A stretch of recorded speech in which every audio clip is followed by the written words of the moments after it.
Hello viewers, welcome to Swathi samayal. இன்னைக்கு நாம சூப்பரான ஹெல்தியான முளைக்கட்டின பச்சைப்பயிறு ரெசிபி தான் பார்க்க போறோம். அதுக்கு தேவையான இன்கிரிடியன்ட்ஸ் பார்த்துடலாம் வாங்க. 1 கப் போல முளைக்கட்டின பச்சைப்பயிறு எடுத்துக்கிறேன்.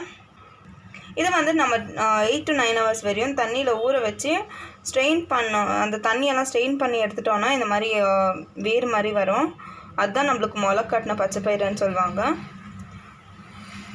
உளுத்தம் பருப்பு, கடுகு, கருவேப்பிலை, பச்சை மிளகாய், உப்பு. வாங்க வீடியோக்குள்ளே போயிடலாம். இப்போ ஒரு கடாய் எடுத்துக்கோங்க. நம்ம கடாயில் வந்துட்டு வெண்ணெய் ஆட் பண்ணிடலாம். வெண்ணெய்க்கு பதிலாக நீங்கள் தேங்காய் எண்ணெய் கூட ஆட் பண்ணிக்கலாம். நான் இன்றைக்கி வெண்ணெய் ஆட் பண்ணிக்கிறேன்.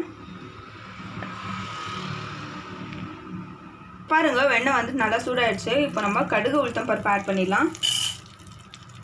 உளுத்தம் பருப்பு வந்துட்டு கொஞ்சம் எக்ஸ்ட்ராவாகவே எடுத்துக்கோங்க. இதை வந்து நல்லா ஃப்ரை பண்ணிக்கோங்க.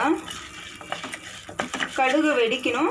உளுத்தம் பருப்பு கொஞ்சம் கோல்டன் ப்ரௌன் ஆறு வரைக்கும் நல்லா ஃப்ரை பண்ணிக்கோங்க. இப்போ பாருங்கள், கடுகு நல்லா வெடிக்குது, உளுத்தம் பருப்பு கோல்டன் ப்ரௌன் ஆகிருக்கு. இப்போ நம்ம கருவேப்பிலை, கட் பண்ணி வச்சு பச்சை மிளகாவை இதில் ஆட் பண்ணிடலாம்.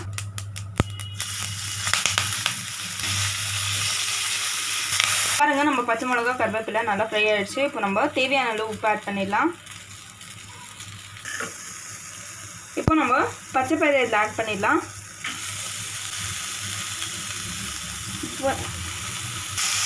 இதை வந்து நல்லா ஃப்ரை பண்ணிக்கோங்க.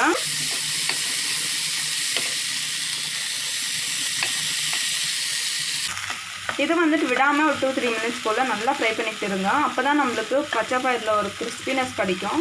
நல்லா ஃப்ரை பண்ணிக்கிட்டே இருங்க. பாருங்கள், நம்ம பச்சை பயிர் ரெசிபி ரெடி ஆகிடுச்சு. இப்போ நம்ம ஸ்டவ் ஆஃப் பண்ணிவிட்டு சர்வ் பண்ணிடலாம். பாருங்கள், நம்ம சூப்பரான ஈஸியான பச்சைப்பயிறு ரெசிபி ரெடி ஆகிடுச்சு. இது வந்துட்டு ஒரு ஸ்நாக் ரெசிபி. நீங்கள் வந்துட்டு பசங்களுக்கு இதை எஸ்பெஷலி சின்ன குழந்தைங்களுக்கு இதை கொடுத்தீங்கன்னா இதே கேட்டு விரும்பி சாப்பிடுவாங்க. அவ்வளோ டேஸ்டியாக இருக்கும்.